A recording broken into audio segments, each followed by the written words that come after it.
K조선의 실력이 이 정도. 6개월 만에 미 해군 함정 정비 완료. 미 해군 또 맡기고 싶다. 야후 재팬 뉴스란에 게재된 기사와 일본 네티즌 댓글 반응 번역입니다. 하나오션이 한국 조선사 중 처음으로 미 해군 함정 MRO 사업을 완료했다. 미국이 해군력 강화를 위해 노후군함 정비에 속도를 내고 있으며 이에 따라 한국 조선사의 추가 수주에 대한 기대감이 높아지고 있다. 하나오션은 13일 미 해군 군수지원함 월리시라호의 정비가 완료되어 이날 경상남도 거제 조선소에서 출항했다고 밝혔다. 월리시라호가 지난해 9월 2일 입항한 후 193일, 약 6개월 만의 일이다. 월리시라호는 화물, 탄약, 연료 등을 전투함에 공급하는 비전투함으로 배수량 약 4만 톤급, 길이 210m, 폭 32.3m에 달하는 대형 함정이다. 하나오션은 이번 창정비 과정에서 선체 등의 외관을 정비하고 프레임 등 내부 구조물을 분해하여 정비한 후 다시 조립했다. 당초 약 3개월이 소요될 것으로 예상했으나 정비 도중 선체 내부의 손상 부위를 발견해 올해 초 미 해군에 이를 알렸고 추가 계약을 통해 정비 기간을 3개월 연장했다. 하나오션 관계자는 미 해군 측이 일본 조선사는 이렇게 하지 않는데 한국은 다르다며 놀라워했다고 전했다. 업계에서는 하나오션이 기존 계약의 추가 정비 계약까지 포함해 총 500억 원 이상을 벌어들인 것으로 보고 있다.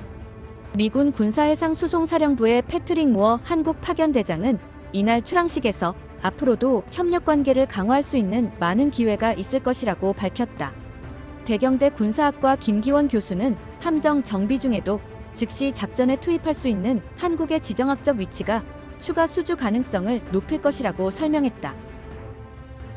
한화그룹, 호주의 방산기업 오스탈 지분 인수, 미군함 건조시장 진출 포석. 한화그룹이 호주의 조선 방산기업 오스탈의 지분을 인수했다.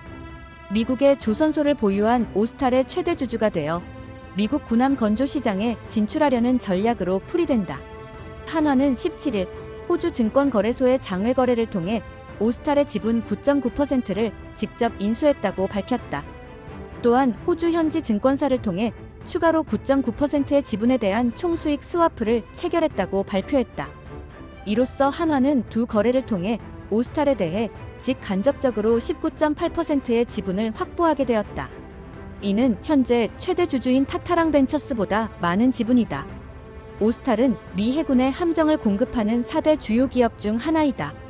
미국 엘라베마주 모빌과 캘리포니아주 샌디에이고에 조선소를 보유하고 있으며 미국 내 소형 수상함 및 군수지원함 시장에서 점유율 1위를 차지하고 있다. 호주는 2021년 미국, 영국과 함께 오커스를 결성하는 등 중요한 안보 동맹국이다. 한화는 오스탈 인수를 통해 미 군함 시장 진출을 노리고 있다. 트럼프 행정부가 미 해군 함정 MRO 및 함정 건조와 관련해 한국과의 협력을 언급하고 있기 때문이다. 현재 미 해군 함정은 미국 내 조선소에서만 건조할 수 있다. 미국 의회는 동맹국에서도 함정을 건조할 수 있도록 법 개정을 추진 중이지만 그 전까지는 미국 내에 조선소를 보유하는 것이 유리할 수밖에 없다.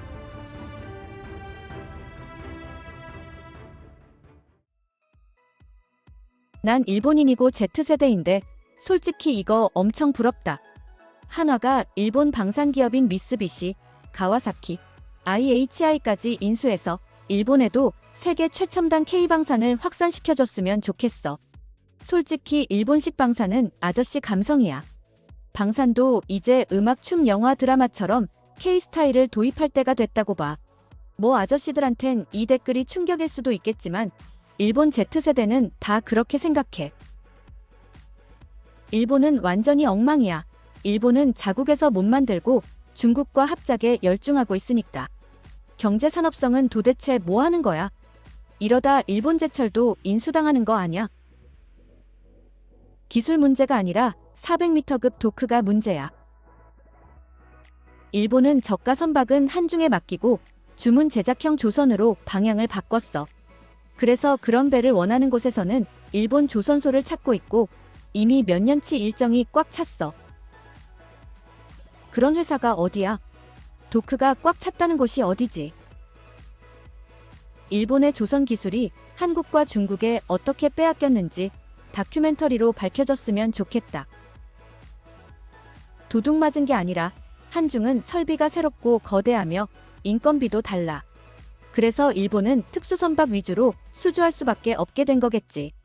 강제나 용접 같은 것을 다 기술협력으로 가르쳐줘 버린 것도 이유일 거야. 일본은 그런 고부가 가치 선박을 수주하기 때문에 그나마 살아남고 있는 거지. 일본은 이미 몇십 년 전에 중국에 빼앗겼지만 한국은 사막이나 산악 지역에서도 배를 건조한다는 기술력으로 수주를 하고 있어. 일본도 할 수 있었을 텐데 지나치게 신중하거나 기술자들을 푸대접한 결과 이제는 기술자나 장인이 되려는 젊은이가 없어서 기술이 쇠퇴했어. 어쨌든 한국의 조선업에 대한 집념은 대단하군. 최근엔 방위산업에도 힘을 쏟고 있는데 이 기업이 매물로 나오자마자 재빨리 달려든 거겠지. 확실히 한국의 조선업은 고수준이라 미국이 기대하는 것도 이해는 되지만 유사시 수리 능력을 기대하는 건 지리적으로 좀 이상하지 않나. 유사시 중국이랑 이렇게 가까우면 군함 수리 같은 건 못할 거야. 공화당이 관련법 개정을 추진 중이라는 건 사실이야. 다만 트럼프 대통령의 발언을 보면 미국 내 동맹국 조선소로 제한할 가능성이 큰 것 같아. 오스탈은 고속 다동선으로 세계적으로 유명하지만 선체 균열이 발생한 것으로 유명해진 퀸 비트로의 조선소이기도 해. 미군도 수송선 정도만 맡기겠지. 알루미늄 선박이니까. 미국이 한국을 민감국가로 지정했는데 만약 한국에서 미 해군 함정을 건조한다면 이 모순을 어떻게 해결할까? 이게 그냥 넘어간다면 트럼프의 정책이 얼마나 허술한지 명확해질 거야. 여러 가지 보도를 보면 조선업에서 미국은 일본보다 훨씬 한국에 의존하는 것 같네. 서방 세계의 조선 능력의 핵심은 일본과 한국인데 그건 좀 책임이 너무 크니까 다른 서방 국가들도 열심히 해줬으면 좋겠어. 하지만 최근에 본 미국 조선업의 퇴화에는 정말 깜짝 놀랐다. 독일의 상황도 전혀 웃을 수 없는 상황이 되어버렸어. 미국 조선업은 완전히 쇠퇴했지만 일본 조선업도 쇠퇴 국면에 들어섰어. 조선 대기업 중 기계 엔지니어에게 제대로 된 대가를 지급하는 곳은 가와사키 중공업과 미쓰비시 중공업뿐. 즉, 일본도 함정 사업만이 지속 가능할 뿐이야. 단순 제조업 분야에서는 인구가 막대한 중국이나 국가 예산을 투입하는 한국을 이길 수 없어.